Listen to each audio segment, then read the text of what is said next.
A Venezuela está em crise, mas ela não começou agora. Também não começou com a eleição de Hugo Chávez em 1998, ou no golpe que ele sofreu em 2002, ou no golpe que ele mesmo tentou dar em 1992.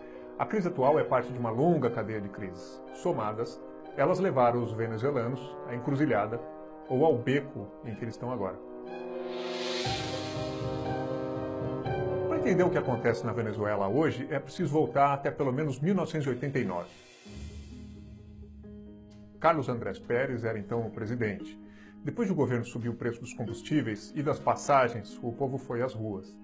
Queimaram carros, casas e comércios, principalmente na capital, Caracas. Essa revolta ficou conhecida como Caracaço.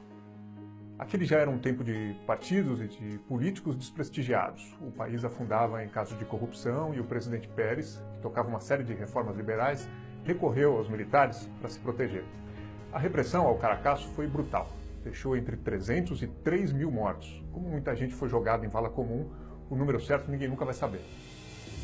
A sociedade rachou e as Forças Armadas racharam também. Um grupo de militares de esquerda achou a repressão aos manifestantes descabida e, com apoio popular, foi para cima do governo. Em fevereiro de 1992 veio a primeira tentativa de golpe contra Pérez. Entre os envolvidos estava um paraquedista do exército chamado Hugo Chávez Frias. As forças leais ao presidente Pérez reagiram. Chávez acabou preso, mas a história dele não acabou aí. Em novembro de 1992, os companheiros de Chávez tentaram um novo golpe. De novo, falharam. A coisa foi grande, as duas rebeliões deixaram mais de 300 mortos na Venezuela. O que o exército não fez à força, a justiça fez com um processo de impeachment. E em 1993, Pérez caiu. A eleição seguinte, naquele mesmo ano, 93, foi vencida por Rafael Caldeira. Ele indultou os golpistas. Chávez saiu da cadeia e 5 anos depois, em 1998, venceu sua primeira eleição para presidente com 56% dos votos. Dois termos são chave para entender os governos de Chávez. O primeiro é chavismo e o segundo, o bolivarianismo. O chavismo se converteu num culto à personalidade carismática do novo presidente e também no apoio a uma agenda econômica estatizante, centralizadora, batizada pelo próprio Chávez de socialismo do século XXI. Já o bolivarianismo era o pano de fundo. A expressão veio do nome de Simão Bolívar, que liderou a luta contra a colonização espanhola no século XIX.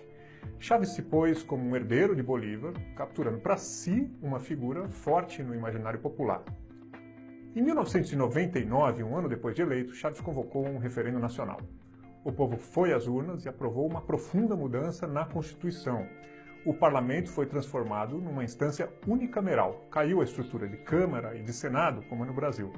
No lugar, surgiu uma Assembleia Nacional única. Sob a nova Constituição, Chávez concorreu de novo e venceu de novo no ano 2000, com margem ainda maior que da primeira vez, 59%. Além da presidência, ele conquistou também ampla maioria na nova Assembleia. Com poderes ampliados, o presidente emitiu novos decretos, estatizou terras e empresas e acelerou a aprovação de leis na Assembleia Nacional, aumentando a intervenção do Estado na economia, sobretudo no petróleo, que é o principal produto venezuelano.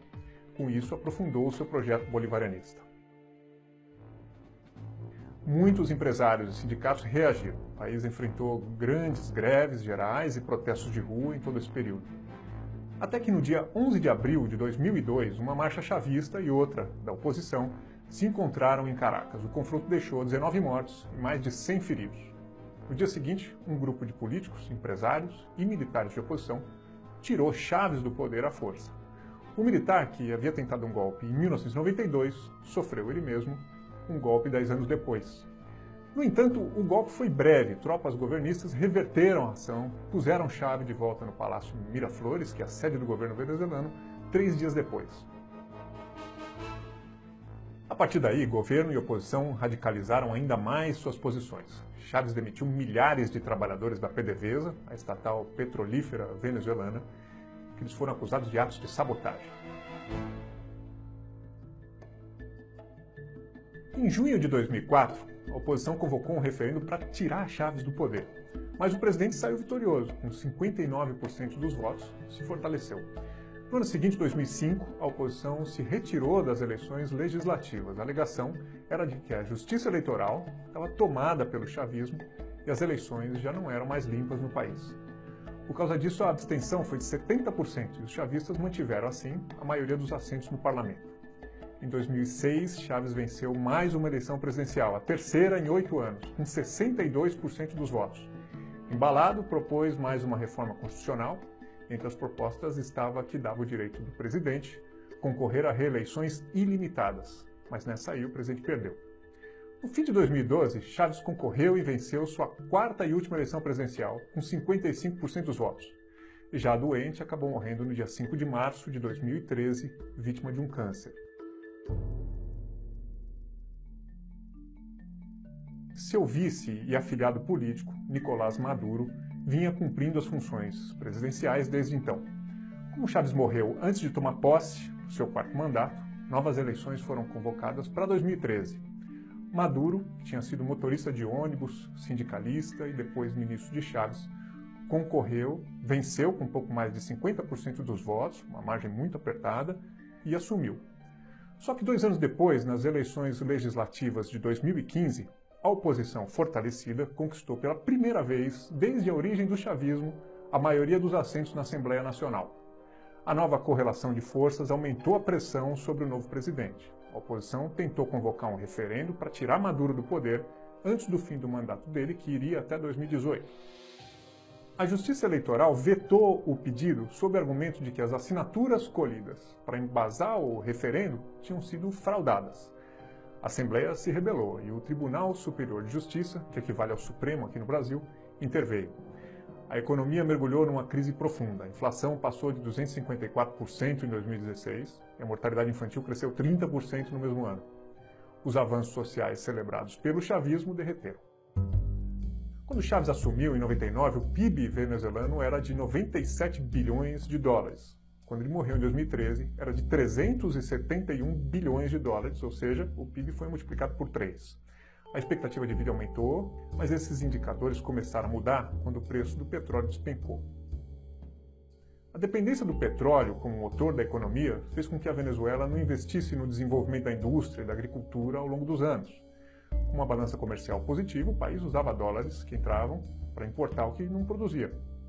Mas quando a economia nacional balançou, não havia mais dinheiro para comprar. Mais de 40% dos produtos estavam em falta no mercado venezuelano em 2016. Entre os produtos com preço regulado pelo governo, a escassez chegava a 80%. Faltou comida, remédio, papel higiênico, os itens mais básicos da vida cotidiana das pessoas. A pior crise econômica da história da Venezuela levou milhares às ruas mais uma vez. O governo reprimiu com violência. Organizações de direitos humanos acusaram Maduro de prender dissidentes por razões políticas. Forças do governo foram acusadas de desaparições, tortura e execuções de oposicionistas. Em 2018, a Venezuela tem marcada mais uma eleição presidencial. Se o país seguir no ritmo dos últimos 28 anos, este será mais um capítulo de uma crise que não dá sinais de que possa terminar. Se as divisões entrarem no caminho democrático, terá sido uma encruzilhada. Se as tensões seguirem aumentando, a Venezuela pode descobrir que se meteu num beco.